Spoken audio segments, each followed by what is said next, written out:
like everyone, I've had significant bodily experiences that have been formative of my thought and personality in ways that I can't even begin to fathom. There's so much influence, unconscious and unacknowledged, of the ways we use our bodies and the ways people treat our bodies that have a tremendous effect on our lived experience in so many ways. One of the interesting things is the way touch communicates and what you can learn from people by the way they touch you and the way they react to your touch.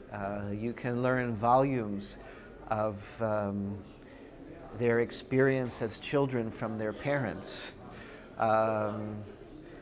in the quality of touch that they're able to give.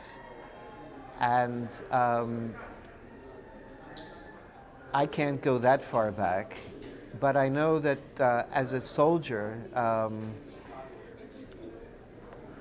bodily discipline, bodily endurance, bodily pain and suffering were a big part of my military training. One of the things that they teach you in officers' school is how to function and lead and have your wits about you when you're driven to distraction by extreme pressures, whether they be time pressures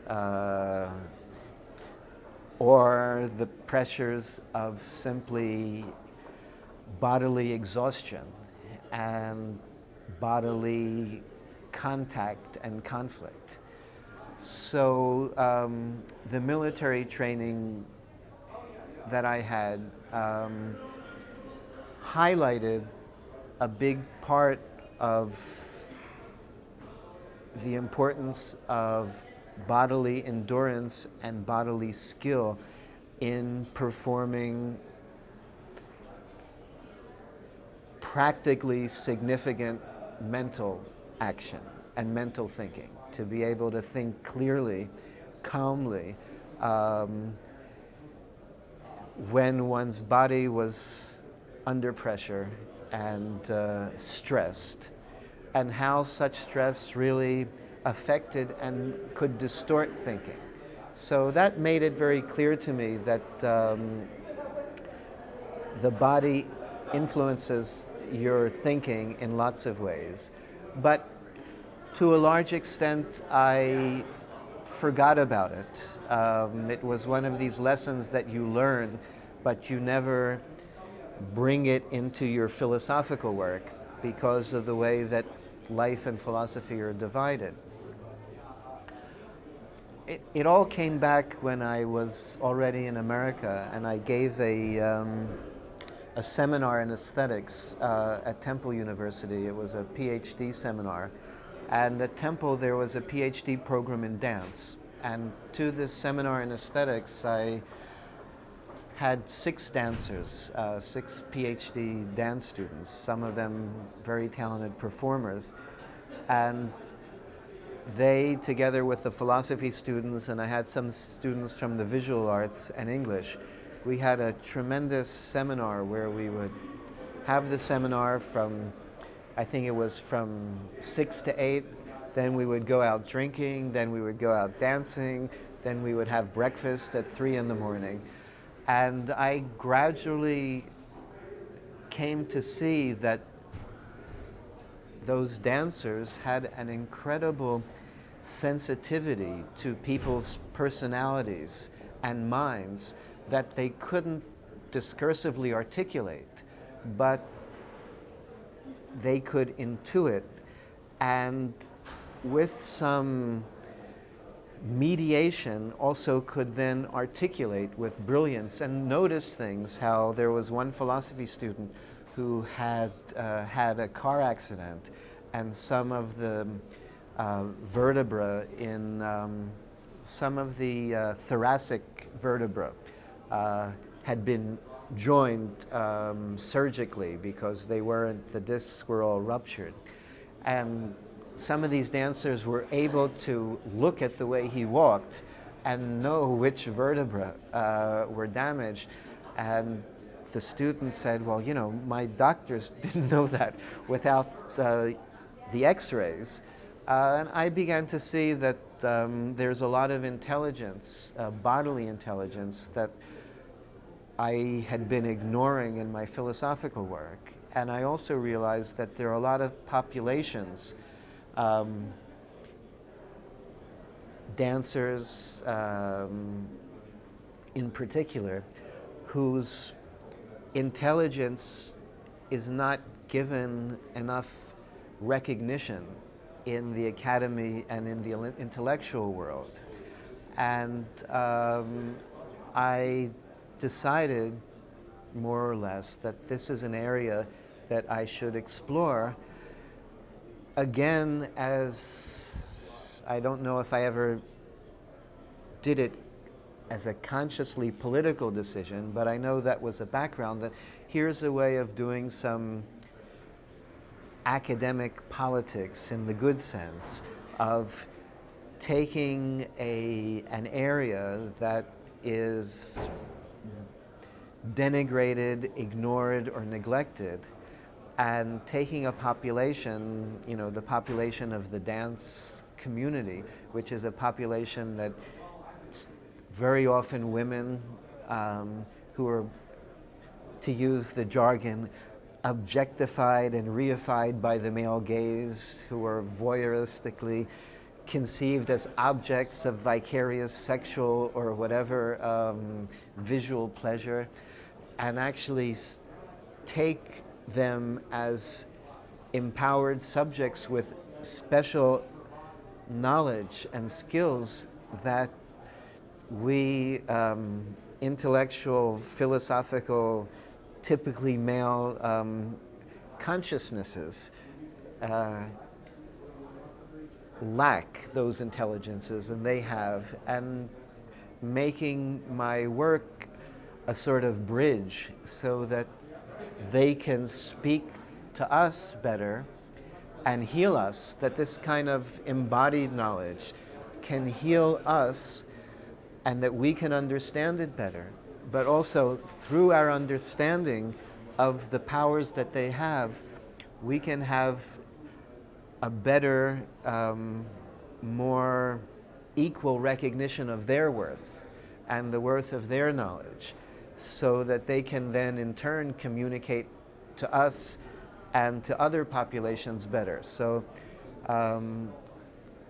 part of my interest in the body came from these personal experiences. And then, you know, I also lived with a dancer for a year and a half. And she was very good at driving the message home to me about, you know, you're thinking about the body, but you're sitting by your computer. Why aren't you on the ground stretching with me? I sort of had to live this conflict. And she was strong enough in her will and also in her powers of seduction and communication to actually get me down onto the floor. And quite honestly, Philip, a lot of my conversion was experiential and bodily. Through going out with these people after the seminar, dancing, experiencing a kind of freedom and exhilaration and release, talking to them, getting touched by them and feeling their knowledge through the touch,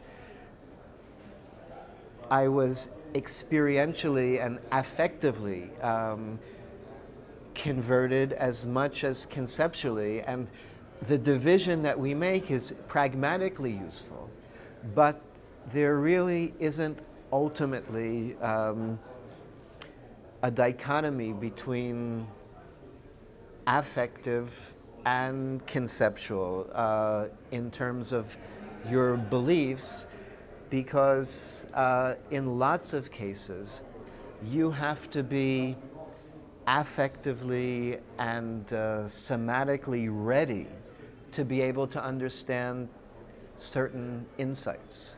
There are a lot of things that unless you have the bodily experience of them, it's very hard to know what that mindset is. If you've never been sick, it's very hard to understand the thoughts and ideas of illness. I mean, it's kind of obvious. If you've never played a sport, if you've never seen the theater, how can you understand what it is to have an aesthetic experience? If you're not prepared emotionally to have a democratic faith or a religious faith, to respect another person, that kind of conceptual respect is basically empty. And I think, to go back to race relations, one of the problems in philosophical treatments about multicultural recognition and tolerance is that they don't see the embodied affective dimension of it. They think that it will be enough if we just say everyone has human rights, we're all ends in ourselves, ends in themselves, Kantian ends in themselves and not means for other things. So we're all part of this kingdom of ends, and not really recognize that so much of our relationships with people have a visceral dimension that we're not conscious of, because we're not conscious, we're trained not to be conscious of our bodies and our bodily reactions in that way. And so we can talk the talk of tolerance, but then when we're actually in a situation, we have this unconscious shrinking from people. We have this unconscious reaction. Then we find reasons. Well, it's not that I don't like these kinds of people, but this individual, he makes me uneasy. Or this person from this race, he's got a problem. He's got a chip on his shoulder. And so I don't feel entirely comfortable. Or even not getting to the point where you know that you're not comfortable, but you unconsciously but systematically avoid those people. And it's something that I've noticed in myself, and I'm sure lots of people have had these situations where you can be in a public space, at a conference, at a cocktail party, and there'll be some people that you will see, and you won't consciously decide, I'm not going there, I'm not going to talk to that person.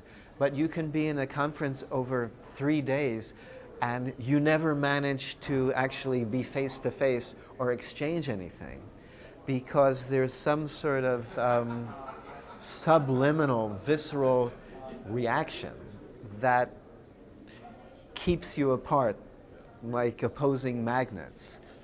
And these things are actually very deep and actually very pervasive in your connections with also people that you do like. It's one of the things that people give the term chemistry to. You're married,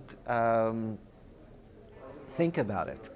Is there a side that your wife is always on? You go to hotel rooms all over the world, but you always end up on a certain side of the bed. You're walking down the street, and every person has almost every person has one side where they're more receptive to and one side where they're less comfortable in getting a person approaching. If people's sides match up, that's already a big plus in their relationship, because their whole way of connecting together already has a positive impulse because their sides match.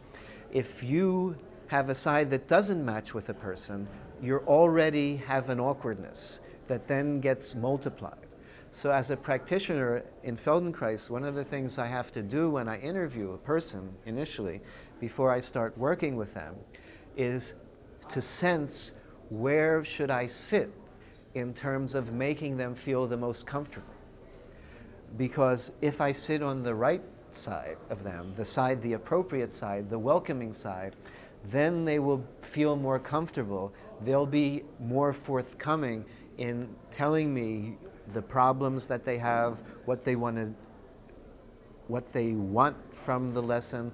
They'll also just relax more physically and therefore be able to be in a better learning environment to understand what I am trying to convey to them. So these things are incredibly important, but they're not very well analyzed, and certainly not in the philosophical literature. But their philosophical implications, are very strong, and I can give you some other examples of how Feldenkrais and other bodily practices can help empower people.